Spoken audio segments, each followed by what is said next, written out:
Baik, selamat pagi semuanya. Nah, pada kesempatan hari ini kita akan bersama-sama melihat bagaimana pengelolaan kinerja guru dan kepala sekolah pada platform Merdeka Mengajar.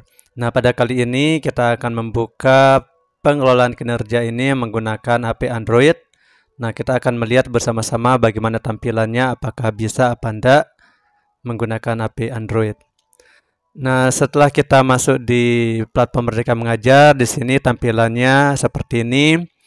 Ada di sini di bawah tulisannya pengelolaan kinerja. Baik, kita sama-sama kita akan cek kira-kira bagaimana tampilannya. Karena ini menggunakan HP Android, tentunya tulisannya cukup kecil. Nah, jadi seperti ini. Nah, di sini keterangannya masih masa percobaan. Nah, jadi kita dapat mengajukan draft ke atasan mulai dari 2 Januari 2024 pukul 10. Nah, keterangannya seperti itu. Nah, kemudian di sini tampilannya seperti ini ya, mulai dari bulan Juli, Agustus, September, Oktober sampai November dan Desember. Nah, jadi ini satu semester. Nah, kemudian bagaimana caranya untuk memulai di sini di kotak biru di atas kita akan mulai.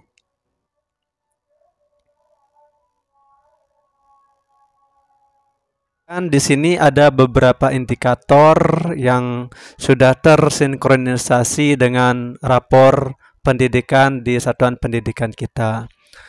Nah, di sini kita bisa memilih indikator yang menjadi fokus peningkatan kinerja kita. Nah, jadi kita Bapak Ibu guru dan juga kepala sekolah bisa berdiskusi indikator mana yang mau diselesaikan terdahulu. Nah, di sini ada tandanya, ada yang sudah hijau dan ada juga yang oranye seperti ini. Nah, kalau yang sudah hijau ini berarti sudah cukup bagus. Kemudian yang orange ini adalah indikator-indikator yang perlu kita tingkatkan, yang perlu kita selesaikan sesuai dengan kebutuhan kita. Nah, yang orange ini ada penerapan disiplin positif, keteraturan suasana kelas, ada aktivitas interaktif, instruktur pembelajaran, instruksi yang adaptif. Nah, ini yang masih perlu perhatian lebih serius seperti itu. Nah, jadi satuan pendidikan satu dengan yang lainnya memiliki perbedaan. Nah, misalnya sebagai contoh, saya memilih penerapan disiplin positif, misalnya yang akan dikembangkan. Kemudian setelah memilih, kita masuk ke ini, ke pengembangan kompetensi yang ada di bawahnya. Kita klik, kemudian akan muncul seperti ini.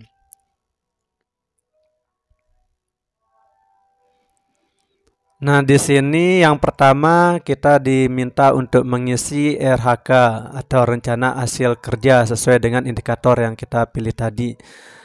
Nah, bedanya di pengisian e-kinerja sekarang, kita tinggal mengklik, tinggal memilih saja. Jadi lebih simpel, lebih mudah. Jadi kita tinggal memilih, mengklik pilihan yang ada di sini. Nah, di sini ada keterangannya. Anda diharapkan memiliki minimal 20 poin per semester untuk memenuhi ekspektasi atasan. Nah, jadi di sini ada pilihannya dan juga ada jumlah poinnya. Nah, seperti ini. Misalnya, meningkatnya kompetensi melalui peran sebagai partisipan kegiatan seminar, lokakarya, konferensi, simposium, dan studi banding. Ini cuma memiliki 4 poin. Kemudian meningkatnya kompetensi melalui peran sebagai peserta berbagi praktik cuma 4 poin. Nah, jadi di sini kita bisa memilih beberapa poin sehingga nanti jumlah minimalnya adalah 32 poin. Tetapi misalnya di tahun depan kita mengikuti guru penggerak, kita bisa memilih poin yang guru penggerak karena poinnya itu banyak, yaitu 128 poin. Anggap saja kita akan mengikuti grup penggerak. Jadi saya akan mencoba memilih meningkatnya kompetensi melalui peran sebagai peserta program pelatihan dan jangka pendek menengah pada bidang kepemimpinan, contohnya guru penggerak. Jadi di sini poinnya ada 128. Jadi ini memenuhi target ya 32 poin yang minimal. Nah, nanti bukti dukungnya berupa sertifikat dan target kuantitasnya satu kegiatan, kemudian target waktunya ini per semester. Nah, setelah kita memilih yang ini, kemudian kita akan lanjutkan. Kita akan melanjutkan untuk ke tugas tambahannya. Nah, ini kan poinnya ada di atas. Pertama tadi praktik pembelajaran, kemudian pengembangan kompetensi, kemudian tugas tambahan. Nah, yang ini adalah tugas tambahannya. Nah, tugas tambahan ini bersifat opsional. Nah, jadi tugas tambahan kita di sekolah tinggal kita pilih. Jadi pertama kita menulis RHK kita atau rencana hasil kerja kita. Nah, di sini ada banyak sekali pilihannya. Nah, jadi kita bisa memilih sesuai dengan tugas tambahan yang kita dapatkan di sekolah. Misalnya, meningkatnya kinerja satuan pendidikan melalui pelaksanaan tugas tambahan sebagai wakil kepala satuan pendidikan. Misalnya kita sebagai wakil kepala sekolah, ya tinggal kita pilih yang poin untuk wakil kepala satuan pendidikan. Kemudian, meningkatnya kinerja satuan pendidikan melalui pelaksanaan tugas tambahan sebagai kepala program pengalihan satuan pendidikan.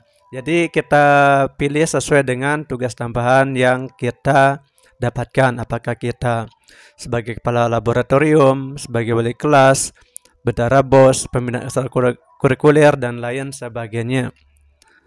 Misalnya saya sebagai kepala perpustakaan, saya memilih yang kepala perpustakaan, seperti itu. Kemudian bukti dukungnya laporan disertai surat keputusan atau surat tugas. Jadi kalau ya ini adalah bukti dukung yang kita perlukan nanti. Kemudian target kuantitasnya satu kegiatan dan kemudian target waktunya per semester. Nah, seperti ini. Nah, jadi kalau misalnya kita hapus, ya kita klik tombol hapus ini. Tapi kalau sudah sesuai, ya kita lanjutkan. Nah, selanjutnya kita akan mengisi yang selanjutnya, Bapak Ibu. Nah, ke perilaku kerja. Nah, sekarang kita akan ke bagian perilaku kerja yang ini, yang nomor 4. Nah, jadi ini indikator dan perwujudan perilaku. Nah, jadi untuk masing-masing aspek tinggal kita pilih satu yang kita inginkan sebagai prioritas kita di semester ini. Nah, misalnya berorientasi pada pelayanan. Apa perilaku yang paling ingin Anda fokuskan di tahun ini? Nah, jadi di sini banyak sekali pilihannya. Memahami kebutuhan peserta didik dan berusaha memenuhinya, bersifat ramah kepada peserta didik, melakukan perbaikan terus-menerus terhadap kompetensi dan perilaku kerjanya, dan lain sebagainya. Tinggal dipilih yang mana yang kita fokuskan. Misalnya saya memilih yang melakukan perbaikan terus-menerus. Selanjutnya, bagaimana Anda akan menerapkan perilaku tersebut dalam kehidupan sehari-hari? Nah, tinggal dicari perwujudan perilakunya. Memperbaiki kualitas layanan secara terus-menerus, menindaklanjuti setiap kritik, berupaya misalnya kita milih memperbaiki kualitas layanan secara terus-menerus seperti ini. Selanjutnya, akuntabel. Apa perilaku yang paling ingin Anda fokuskan di tahun ini? Nah, seperti di atas tadi kita sama. Kita tinggal pilih yang mana. Melaksanakan tugas dengan jujur, bertanggung jawab, cermat, disiplin, memanfaatkan sumber daya satuan pendidikan, tidak mendapatkan kewenangan. Nah, tinggal kita pilih, misalnya saya memilih yang bertanggung jawab atas hasil kerja yang dilakukan dan bersedia dievaluasi. Misalnya, nah jadi kalau kita memilih yang lain juga tidak apa. Misalnya melaksanakan pekerjaan sesuai dengan ketentuan juga bisa. Selanjutnya, kompeten, perilaku yang ingin kita fokuskan di tahun ini. Misalnya, menunjukkan penguasaan kompetensi yang memadai dan melakukan kinerja, membantu peserta didik, rekan sejawat, dan orang lain untuk saling belajar, melaksanakan tugas dengan kualitas terbaik. Misalnya saya memilih yang membantu peserta didik, rekan sejawat, dan orang lain untuk belajar. Kemudian di sini perwujudannya, bagaimana Anda akan menerapkan perilaku tersebut dalam kehidupan sehari-hari. Memberikan kesempatan orang lain untuk menyampaikan pendapat, memfasilitasi proses berbagi pengetahuan antara rekan sejawat, misalnya yang ini. Selanjutnya yang harmonis, misalnya menghargai setiap warga satuan pendidikan apapun latar belakangnya, memberikan pertolongan. Nah, misalnya saya pilih yang ini. Kemudian perwujudannya apa? Berlaku adil kepada setiap orang tanpa memandang.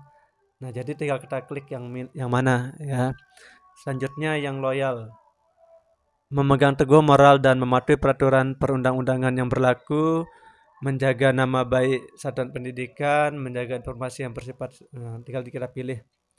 Kemudian perwujudannya tinggal kita pilih, adaptif, tinggal mana saja yang kita mau, dan lain sebagainya.